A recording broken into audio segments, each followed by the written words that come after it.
I'm your host, Welcome 23. You're joining me for Vampire Girl, Chapter 17. There's fire all around you. The smoke fills your lungs, and the flames lick hungrily at your skin. As you stumble blindly, your vision clouded by the heat and the soot of you nearly trip over a fallen body. You're afraid to look down because you know you'll see. I'll call out, Dyson! He is trapped in the flames. You know he's dying, but you can't save him. You can never save him. Ari! His face morphs before you, flickering in the firelight, and now he's Ace. The prince's chest is carved by Riku's vicious talons. You try to offer blood, but he doesn't wake. Please wake, Ace. Please wake up. As you blink back tears, his face changes again, and you're holding Finn in your arms. No matter how you bleed, you know he's dying. No matter how much blood you give, you can never save them. Please don't leave me. Stay with me, Finn. Smoke fills your lungs, burning you from the inside.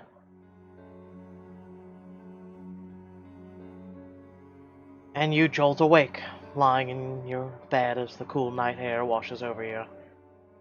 Just a dream. It was just a dream. Your own words don't bring much comfort. Tyson's dead, and Ace could be dying. And Finn is going to war against Orin. The wind shifts in your room, and you realize the window is open. As you turn towards it, you see the silhouette of a figure standing in the darkness. Mitzi?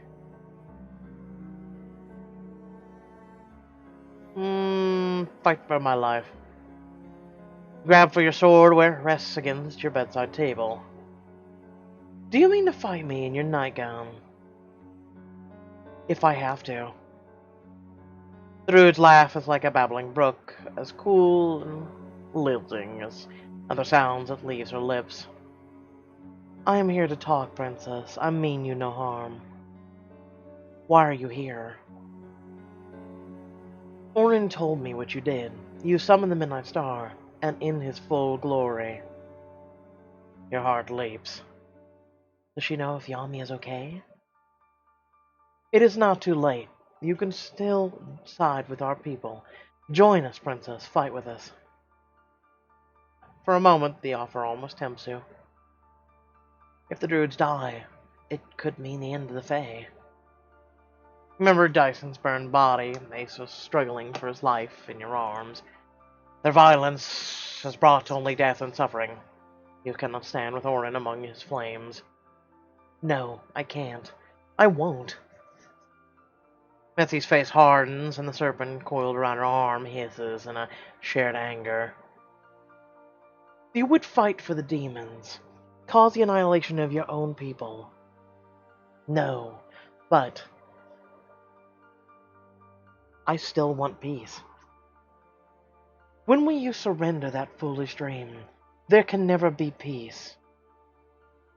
Fighting isn't solving anything. You're just destroying each other. It'll never end. Water Druid shakes her head and sighs as if you're a stubborn child. The only stubborn child I see here is standing in my window. The vampires would never tolerate a world where we are free. They have lived for centuries in luxury at our expense.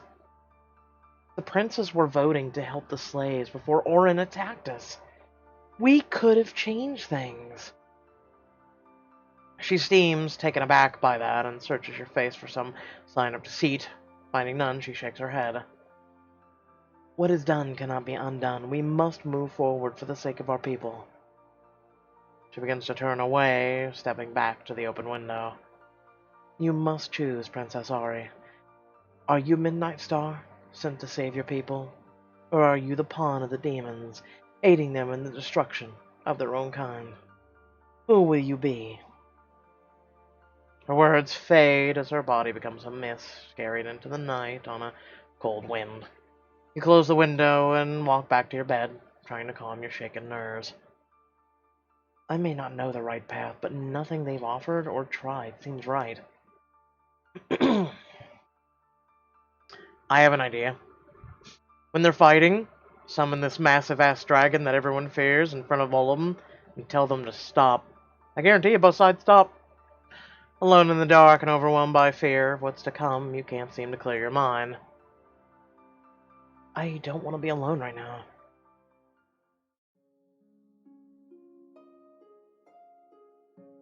You sneak out into the hall and make your way to Finn's bedroom. All around you, the castle is utterly silent, though to you it still feels less like the stillness of night and more like the quiet before the storm. I wonder how the Fae are preparing. I miss Varys Dirk Madrid. Varys, you think of your teacher and how far you've come under his guidance.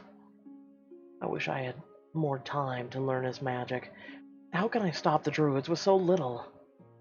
The thought of facing the most powerful Fae and Avakari without any understanding of Yami's potential makes your stomach churn. Come back soon, Yami. I can't do this alone. You reach the door to Finn's room and knock quietly, but there's no answer. When you peek inside, you find his chambers are empty, and his bed hasn't been slept in. I guess he's preparing for tomorrow's battle. How much do vampires need to sleep anyway? Walk inside, anyway, and crawl into his bed. Blankets smell of leather and pine, just as he does, for now, and will have to be enough. Bed is so warm. I'll go back to my room. Spend a few minutes simply enjoying his familiar scent. It gives you a shadow of the comfort you feel in his arms. Then, reluctantly, you make your way back to the door. I should try to get some sleep, and Cara and Julian won't worry if I'm not there in the morning. As you step into the hall, you see Finn quietly making his way down the hall.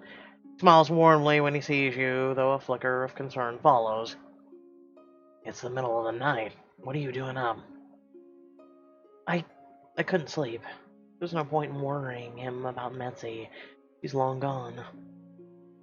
Finn sighs and nods, seemingly to understand completely. I know how you must feel. There's so much I wish I could tell you. Do not worry, Ari. Asher told me about the contract and about my father. Relief floods over you. Finally, the weight of the secrets that have weighed on you for so long is lifted. I wonder if Asher told him about the Midnight Star. Wish there was a way I could ask. Even with a few details still unresolved, there's no longer a wall between you. Finn knows what you are and where you were taken, and he hasn't left your side. Go on. And there's a lot I can't say, but I can say this. I don't know what the future holds, or how this will end, or who should become king.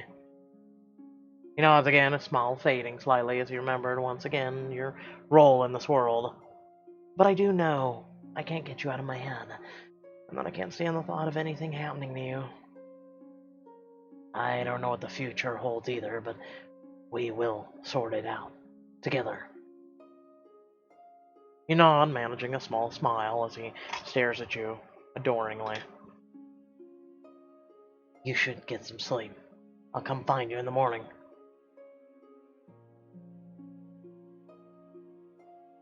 You nod, squeezing his hand before you return down the hall to your room.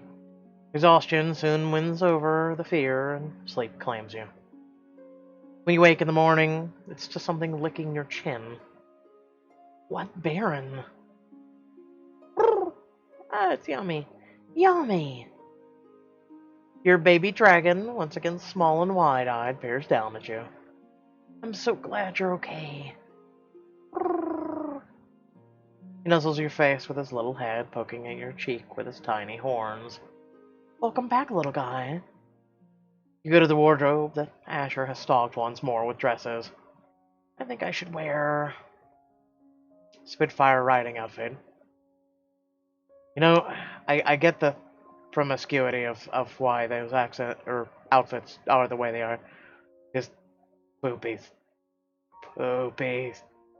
Oh, pristine princess gown. Wow. Looks pretty. That one's actually more decent? Question mark? I don't know. Whatever's handy. Today is going to be enough of a trial. I at least want to be comfortable. The baby dragon chitters his agreement as he explores your bed. Maybe Finn can find me some chain mail or something. There's a soft knock at your door. You smooth your clothes and call out towards the door. Come in. Finn opens the door, beaming when he sees you. Asher follows him inside. Good morning, Ari. Morning. How did you sleep, Asher? Wow. It's completely ignores Finn. Well enough. I'm glad to see you both chipper. You and Finn share a small blush as Asher settles onto the bed, narrowly missing Yami as he sits. Stifling a laugh, you shoot the baby dragon an apologetic smile. I just wanted to check in before I departed. My men are waiting. Before we begin traveling, where would we find blood? The soldiers are rather hungry, and Stony Hill isn't exactly... Make do with animals. You know I restrict that sort of thing here. Asher grimaces in disgust and shakes his head. Appalling. You live like such savages here. How do you stand it, Ari? I could use another royal opinion on the matter at hand. Actually, I'm not gonna get involved. I don't see what the spat has to do with me. I don't drink blood. Not yet, at any rate. He winks at you and climbs to his feet. Farewell for now, princess. You nod, unwilling to speak any sort of formal goodbye in the face of war. See you soon, Asher. Safe travels. Keep an eye out for the druids. Asher laughs and nods. Don't worry, this isn't my first Fey war. He gives a grim smile and a nod before slipping out into the hall. He walks the door closed before turning back to Finn. You should be kinder. You two love each other after all. What did he do? He didn't do shit. Finn glances to you, narrowing his eyes. He kissed you. He told you. Yes. You make a mental note to punch Asher later, or at least wrinkle one of his expensive ties beyond repair. Or a suit. Then he told you it meant nothing, right? It was like kissing my brother, if I had a brother. Finn shrugs and frowns, but at worst seems merely annoyed by his brother's actions. I trust you, Ari. I understand how hard it has been for you. Kisses your forehead, his gaze trailing sadly to the door. It is likely time for me to go meet my soldiers before battle.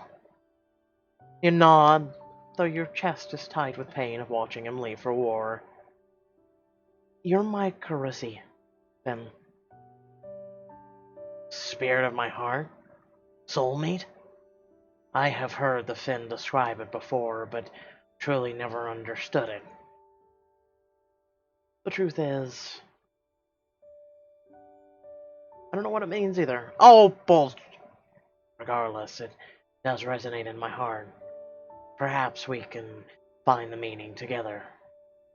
I accept that. You nod, taking his hand in yours. You are mine and I am yours. Come what may, we are bound. He nods and smooths your hair with his other hand. We are. Please be safe, and if anything were to happen... Puts a hand on your shoulder, and his smile is bright and confident. I am the Prince of War, Ari. It is the Fae who should be worried. You give him one last kiss before he goes, wishing you could share his certainty. I wish I could too. Anyway, without further ado, thanks for watching. Remember to like, share, and subscribe. Head down description below, links to social media, Discord, and a few links to support me and my content. And without further ado, I'll catch you guys in the next video. Peace.